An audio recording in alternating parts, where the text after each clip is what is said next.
Welcome back to the Road to National series. In today's episode, I'm going to take you through a deload lower workout. So for my main movement, I decided to do regular deadlifts for 2 sets of 5 at 180 kilos, which is about 2/3 of my 1 rep max. So nice, easy, light work for me. The first rep actually did catch me by surprise a bit. The warm-ups felt good, but the first rep at 180 kilos did not feel good, particularly for how light it is. But I find that often happens on deload weeks, like the weights feel really heavy and then come back to training the week after and everything is good. So I was happy with those deadlifts, moved pretty smoothly overall. So the first accessory here was elevated heel squats. I did these with my new safety squat bar because I am in love with the bar. If you've been keeping up with the series, you'll see basically since I've got it, I use it all the time. It is fantastic. It's just so comfortable and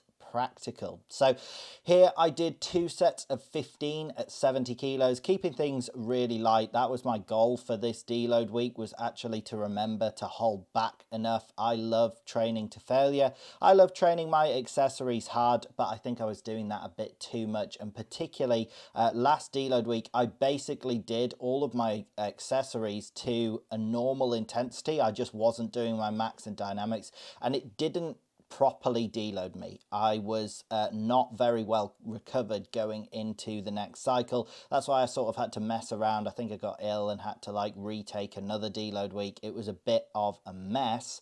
That is because I wasn't deloading properly. So this week I have been overall much more happy with the deloaded standard. It still felt good. Like I said, like those deadlifts, that first rep did still feel heavy. It's still weights that are relevant. They're not like ridiculously light. I'm not like trying to deadlift 10 kilos or something.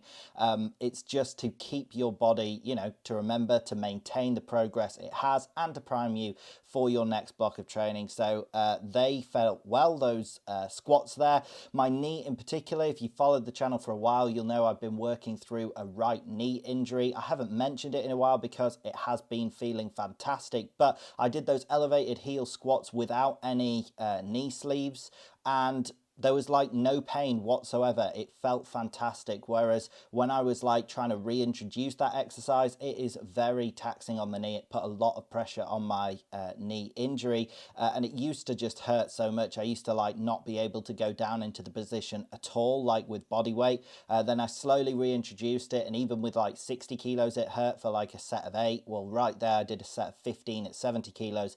No pain whatsoever for some easy deload work. So yeah, I was very happy with those in particular. So the next accessory here was single leg standing hamstring curls. These felt amazing. I did them at 40 pounds, which when I first started doing this this exercise, 40 pounds used to be my working weight. I used to be able to get it for like sets of 8 to 10. Now I got it for 2 sets of 20 per leg. For some easy deloaded work. I think I've managed to get a set of 20 or 22 before with 60 pounds. So obviously this is much lighter and much easier, just going at 2/3 of the weight for sets of 20, but it still pumped up the hamstrings loads. And I actually did feel quite a vicious burn on these second sets, particularly after like rep 12. The pump was actually pretty severe. So yeah, they were still effective. Like I was saying with deloaded training overall, you are still wanting to somewhat challenge yourself. Like, you're not meant to go in and do nothing, and a deload is not a rest. It's not doing nothing at all. I used to like basically just sack off all of my deload workouts and used to use it as a massive excuse to be inconsistent, but I found that that was not a very effective way of progressing, particularly because I program frequent deloads. I have a deload every 4th week. I do my 3-week dynamic waves building up, and I do max efforts for those 3 weeks, and then on the 4th week I deload. And I actually find I almost always feel like I need it. This deload week I definitely felt like I needed it. I was feeling a bit run down, but because I'm deloading that frequently, obviously I don't want to like skip the workouts and training. I can't be missing 25% of my training sessions, and that's also why I'm maybe not going quite as like light or easy as some other people might when they deload, or they might just miss workouts if they feel like it. When you're like bodybuilding, for instance, I think just deload when you feel like it. But for me, I have found deloading every 4th week has been optimal for my powerlifting progress. So the next accessory here was calf raises, again using the Swiss bar, safety squat bar, because it's really comfortable, and as you can see it balances really well on the shoulders even though I'm not holding the bar, which is very practical for calf raises. The optimal thing for calf raises is to use something like a Smith machine or a dedicated calf raise machine where it's locked in place, but this bar is as close as I can get to that because it just sits on my shoulders nicely. So I did 2 sets there of like 25, 30 at 70 kilos, and they pumped up the calves massively and felt fantastic.